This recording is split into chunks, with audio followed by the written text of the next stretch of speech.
Welcome back, Fuji. We have another early access look, and today it is on the Fuji X-T4. Now, just like my X100V video, I've only had this for a couple of days. I'm going to have to send it back to Fuji as soon as I'm done filming this video, and this kind of came out of nowhere. I wasn't expecting it, so with my limited time, I really focused on shooting this camera on the one thing that I think it does best, and that's shooting video, specifically handheld video. The Fuji X-T4 has in-body image stabilization, finally. It has a flip-out screen, finally. It has a full-frame sensor, finally. It doesn't really have a full-frame sensor. It uses the same APS-C sensor that was in the X-T3, which is a great sensor, and there's nothing wrong with that at all. I just had to have a little bit of fun with that. Fuji really has refined this camera in a lot of different ways, and I think anybody who's into filmmaking, making YouTube videos, really shooting video at all, this is a really solid option. I do think the biggest upgrade and what people are going to be most excited about is the fact that it does have in-body image stabilization. Also for photo, that's going to be handy as well, but especially for video shooters. You're getting 6.5 stops worth of stabilization in this, which is pretty incredible, pairing that with an image stabilized lens, and this thing is rock solid. Now originally I was going to be shooting everything with this 16-80 f4 lens because it is image stabilized, and that's what they told me they were going to send over.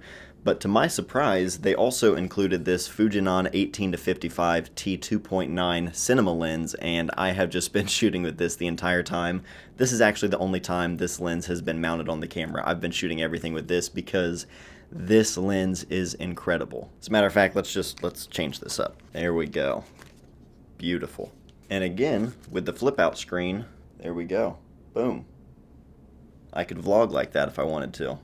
I'm not going to, but I could. Yeah, the flip out screen, I am very glad they finally added this to a Fuji camera. Ever since I switched to the EOS R, I've absolutely loved using that screen, so well done, Fuji. When the camera's not in use, being able to just kind of flip this around and you don't have to worry about anything or your screen getting scratched up, it's amazing. And I think a lot of film shooters who shoot with Fuji cameras whenever they need to shoot digital, I think they would appreciate that because they don't have to have this screen facing them at all. You're getting a real-time view of your exposure in the viewfinder with the EVF, so there's really no need for this. So you can just treat this like a film camera. It's awesome. But again, I haven't really taken any photos with this because I've just been focused on video. So you have the flip out screen, you have the in-body image stabilization, you also have another fast frame rate. You have 1080p 240 frames a second, and it looks amazing. I shot some video of Trent as he was roasting some coffee beans the other day, and the footage is just incredible. I've shot everything in the Eterna profile. I haven't shot it in log. I've just wanted to shoot it in Eterna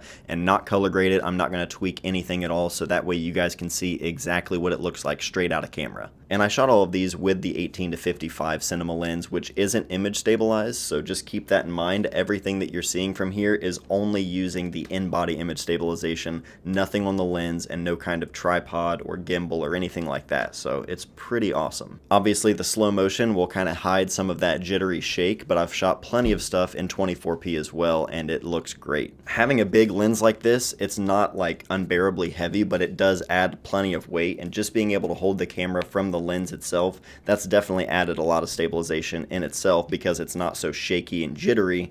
Using this with the in-body image stabilization, I could shoot video on this all day long. Now, speaking of Eterna, there are a couple of new options such as the Eterna Bleach Bypass. This is a new film simulation similar to Eterna, but it has just sort of a moodier kind of look to it.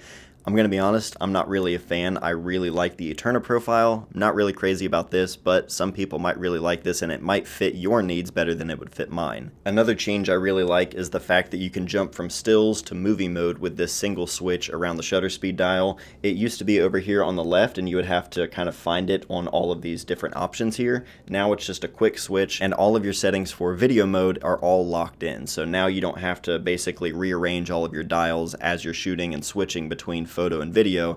Everything stays locked in, which just speeds up the workflow whenever you're actually out there shooting. You do still have the D-pad, which a lot of people were upset that that was removed on the X100V, so the D-pad is still here. That's great for adding any kind of custom function buttons as well, so that is nice to see on a camera like this. Over here for all of your inputs like your HDMI, your USB-C, your microphone, all of that stuff, On the X-T3 you had a removable door, whereas this, it uses the same kind of thing you would see like on the EOS R, on some of the Sony cameras. So it's no longer a single door, it's these little kind of just like button cover type things that basically just dangle whenever they're not in use. I'm assuming that's because they had to redesign this, and the camera is a little bit bulkier as well, so they did have to make some body changes, but all in all it's not really a bad thing, although I did really like having the option to remove that door, especially if you're going to put this in any kind of cage and rig it out. That was just really helpful. But you are able to remove the door on the memory card slot. You still have dual SD card slots, but the door over here is actually removable, which I never thought that would be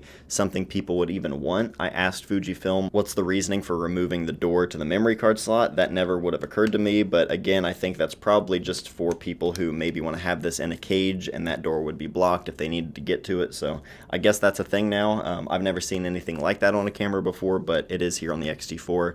Obviously, you don't have to take the door off, it's just an option. Like I mentioned earlier, all of your settings are going to be dialed in, so whenever you switch over to movie mode, you're not going to be using the dials on top of the camera to make your adjustments. Everything is in the quick menu, so you just hit the quick menu button and then you can cycle through and change your ISO, your shutter speed, anything like that that you might need to change. It's all really quick and easy to get to. They've also updated the battery, so this is a little bit beefier battery, which I think is definitely a good thing since they're adding the in-body image stabilization and these high frame rates. It was probably very necessary, but if you've been kind of building up a catalog of plenty of those batteries they've been using for a while across multiple Fuji cameras, you are going to have to invest in some new batteries, but I think that's well worth it. We've got some other specs here that I want to make sure I read off just because I did focus on shooting video, but they did make some just improvements all around with the camera. You have a new focal plane shutter, which they say gives you a faster option for burst shooting and doubled the durability as well as a silent shutter sound. So all of that is new with this new focal plane shutter.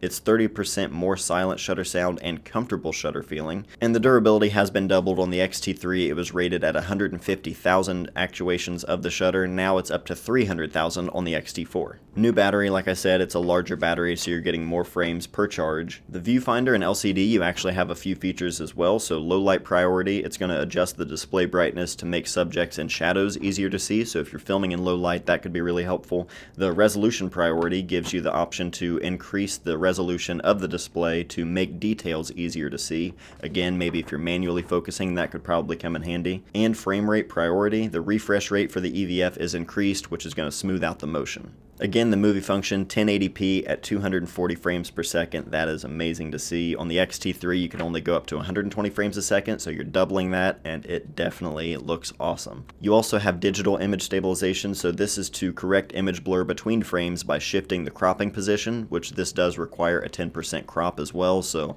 combining that with maybe the image stabilized lenses and the in-body image stabilization, you can do a lot of stuff handheld with this camera. Everything else is kind of minor things that you'll see in probably all the other videos, but those are the big key takeaways from this. So Fuji, well done on the X-T4. This thing has been a lot of fun to shoot with over the last 2 days. The video looks incredible. Again, all of the video you've seen is just the Eterna profile straight out of camera. I want to thank Midwest Photo for sponsoring this video. They are the ones who have actually made this happen. Without them, I probably wouldn't have had a chance to do this. I shot Fujifilm for years and talked about them here on the channel for years, and I don't know, Fuji, where were you at all those years? I sold all of my Fuji gear and then bought a Canon, and now all of a sudden I've got all these early access looks. Just saying.